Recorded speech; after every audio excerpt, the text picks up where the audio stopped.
ये बात जानना पूरे देश को बहुत जरूरी है कि आखिरकार संभल में ये मंदिर मिला कैसे। तो थोड़ा सा फ्लैशबैक में चले तो 14 दिसंबर को प्रशासन को संभल के दीपसराय में बिजली चोरी की खबर मिली। प्रशासन ने बिजली चोरी के खिलाफ अभियान चलाया। सुबह 11 बजे प्रशासन की टीम खग्गूसराय मोहल्ले में पहुंचती। बिजली चोरी के खिलाफ अभियान के दौरान मंदिर पर नजर पड़ती है। तो सत्येंद्र त्यागी जी, मैंने कुछ गलत तो नहीं कहा? नहीं, बिल्कुल सही। तो ये संजोग है या फिर प्रयोग है? सब कुछ संभल में ही मिल रहा है। पहले तो मैं अपने सभी दर्शकों को राम राम, जय श्री राम, राधे राधे, नमस्कार, हर हर महादेव, भारत माता की जय, वंदे मातरम, जय श्री राम, जय श्री राम, जय जय श्री राम। सत्येंद्र जी, जय संविधान बोलना भूल गए आप। सदन में देश के प्रधानमंत्री बोल रहे हैं, आप भी बोल दीजिए जय संविधान। जय संविधान जी, प्लीज कंटिन्यू। तिलक चावला जी, आपने याद दिला दिया, बोल देता हूँ जय संविधान। भूलिए मत, संविधान सबसे बड़ा है जी। नहीं, प्लीज। नहीं, देखिए, जो खुदाई का कार्यक्रम है ये कब तक खोदने का सिलसिला है और कितना खोदा जाएगा, और क्या खोदने के बाद हम विश्व गुरु बन जाएंगे? देखिए, विश्व गुरु बनना और धार्मिक यदि मंदिर मिला है वहां पर खुदाई हो रही है, दोनों चीज अलग है भाई। आप ये बताइए कि आप संविधान की बात करते हैं, सुप्रीम कोर्ट कोई आदेश करता है कि यहाँ पर सर्वे होना है जामा मस्जिद में, तो क्या शासन और प्रशासन की जिम्मेदारी नहीं है कि त्यागी जी एक मिनट, 29 नवंबर को तो कोर्ट ने कहा है ना कि सर्वे नहीं होगा अब जब तक कोई आदेश नहीं आ जाता।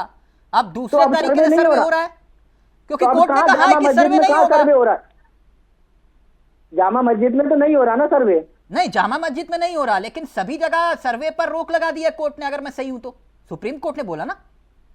तो सर्वे तो नहीं हो रहा, लेकिन अवैध, ये बताइए, बिजली चोरी हो रही है कहीं पर, तो बिजली चोरी रोकना गलत है क्या? यदि किसी मंदिर पर ताला लगा हुआ है, अच्छा आप एक बात बताइए। अच्छा नहीं, मुसलमान इलाके में एक मिनट हम चर्चा कर रहे हैं ना, बहस थोड़ी ना कर रहे सर, मैं आप ही के तर्क पे बात कर रहा हूँ। 46 साल बाद ये पर्दाफाश हुआ। 46 साल के बाद कोई दीवार बना के चला गया। विष्णु शरण का मकान था, वो बेचकर चला गया 2000 में, और किसी मतीन को उसने मकान बेच दिया। अब रजिस्ट्री मांगी जा रही है, रजिस्ट्री नहीं मिली तो मकान तोड़ दिया जाएगा। तिलक चावला जी, इंडिया वॉइस के चैनल के माध्यम से यही तो कहना चाहता हूँ कि जहाँ पर यदि मुसलमान बढ़ जाते हैं, और उनकी तादाद बढ़ जाती है, तो उनके बीच में हिंदू क्यों नहीं रह सकते? क्यों नहीं रह पा रहे? क्यों उनके मंदिर क्यों नहीं मंदिर रह सकते? हिंदुओं के बीच में नहीं, मैं आपसे एक बात जान नहीं, आप सरकार हिंदुओं के बीच में वहां पर हम लोग क्यों नहीं रह सकते? आप बात घुमा रहे हैं, मैं ये जानना चाह रहा हूं, आप कह रहे हो कोई संजोग प्रयोग नहीं है। कोई व्यक्ति मकान बेचकर चला गया, कोई दूसरा व्यक्ति मकान खरीद लेता है और वहां पर मंदिर मिलता है। जो शंका है, देखिए विपक्ष को मैं वही आपसे सवाल कर रहा हूं, ना तो कोई किसी ने मांग की, या तो मांग की तो आपको जानकारी होगी, ना किसी ने शिकायत की, फिर भी आपने वहां पर मंदिर खोज लिया, ये कैसे? मतलब देखिए, ये तो एक अच्छी बात है। ये तो मैं कह रहा हूँ 1947 से के बाद ये होना चाहिए था। मैं तो कहता हूँ ये तो पाकिस्तान में, बांग्लादेश में, सब जगह होना चाहिए। वहां के हिंदू कहाँ चले गए? त्यागी जी, मैं उम्मीद करूंगा कि संयम के साथ पहले आप प्रश्न सुनेंगे और फिर उसके बाद उत्तर देंगे। मैं उम्मीद करता हूं आपसे, बाकी आपका विवेक, जैसा आप जवाब देना चाहें। मार्च 1978 में दंगा हुआ, आप कह रहे हैं त्यागी जी? हाँ जी, बिल्कुल। मार्च 1978 में दंगा हुआ, आप कह रहे हैं? हाँ। तो सरकार किसकी थी केंद्र में? कांग्रेस की थी सर। सॉरी तिलक जी, एक राम नरेश यादव जी जनता पार्टी की यहाँ सरकार थी और कल्याण सिंह जी मिनिस्टर थे उस समय। नहीं, एक मिनट, मैं करेक्ट कर देता हूँ। धर्मेंद्र जी, अगर दिक्कत हो आप लोग, क्योंकि विद्वान व्यक्ति हैं। त्यागी जी, एक मिनट त्यागी जी, एक सेकंड। त्यागी जी, मैंने तभी ये सवाल पूछा था आपसे। मैं नहीं जानता कि ये थोड़ा व्हाट्सएप यूनिवर्सिटी वाला मामला भी हो जाता है। 1978 मार्च में सरकार किसकी थी केंद्र में? जनता पार्टी की, जिसमें जनसंघ भी हिस्सा था। प्रधानमंत्री कौन था? मोरारजी देसाई। और गृह मंत्री कौन था? माननीय चौधरी चरण सिंह जी। और यूपी में सरकार किसकी थी? राम नरेश यादव जी की। जनता पार्टी के सीएम थे। जनता पार्टी के सीएम राम नरेश यादव जी। यानी केंद्र से लेकर यूपी तक आपका शासन और हिंदुओं पर अत्याचार और जुल्म। और आप देखिए कि मस्जिद में यदि कोर्ट, जिसकी संविधान की ये लोग बात करते हैं, संविधान की किताब को लेकर के पूरे देश में घूमते हैं और त्यागी जी, आप सवाल घुमा रहे हैं सर।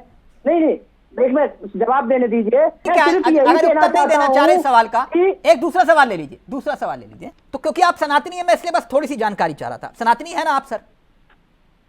आप पूरा सवाल करिए तिलक चावला जी, एक बार में मैं जवाब दूं। हाँ, आप जो घर में जब मूर्ति विसर्जन होता है तो कहां पर करते हैं?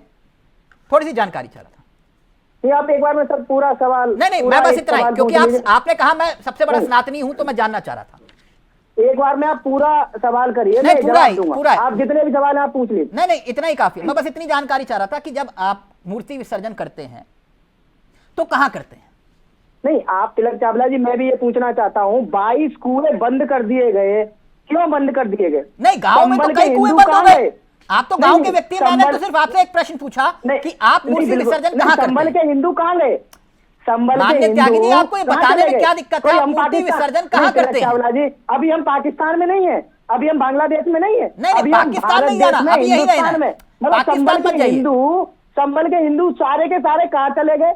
त्यागी जी, आप सनातनी हैं, आप हिंदू हैं, आप मार्गदर्शन करिए कि आप मूर्ति विसर्जन कहां करते हैं? एक जगह मेरे को ऐसी बता दीजिए भारत देश में जहां से मुसलमानों को भगा दिया गया हो। त्यागी जी, आप सारे हिंदू प्रश्न का उत्तर नहीं दे रहे। मस्जिदें तोड़ दी गई हो सर, इनको छोड़ दीजिए, मस्जिद ही नहीं रखी। ये सारे पाकिस्तान प्रस्त हैं आपके मुताबिक। मैं इतना जानना चाह रहा हूं, आप सनातनी हैं, ये बताइए कि आप जो मूर्ति विसर्जित करते हैं वो कहां करते हैं? मैं बस इतना जानना चाह रहा हूं, बाकी सब ठीक है, कोई दिक्कत नहीं, बताइए।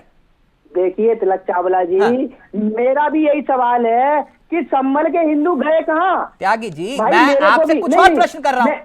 आपसे मैं पूछ रहा हूं कि आप सनातनी हैं, आप हिंदू हैं, तो आप बताइए जो मूर्ति विसर्जित करते हैं वो कहां करते हैं? कहां करते हैं? नदियों में करते हैं। नदियों में करते हैं, और अगर नदी आसपास ना हो तो कहां करते हैं? नदियों में ही करते हैं। कभी कुएं में किया आपने मूर्ति विसर्जित? देखिए, मैं जानकारी चाह रहा हूं, बस ज्यादा नहीं। आप जो, आपको सब कुछ पता है, आप उसको घुमा के पूछना चाह रहे हो। आप देखिए, बता भी नहीं, आप कह रहे हो मंदिरों में विसर्जित करते हैं, आप नदियों में विसर्जित करते हैं। एक मिनट त्यागी जी, मैं तो सिर्फ इतनी जानकारी चाह रहा हूं आपसे कि आप मूर्ति विसर्जित कहां करते हैं? आपको जानकारी है तिलक चावला जी? भाई सवाल इनसे आप पूछोगे, इनको आमंत्रित करोगे शादी में चलने का, तो ये कहेंगे मैं जो है वो स्विम सूट पहन के आऊंगा। कभी ऐसा होता है? सवाल का जवाब दीजिए, जो तथ्य उस पर आइए।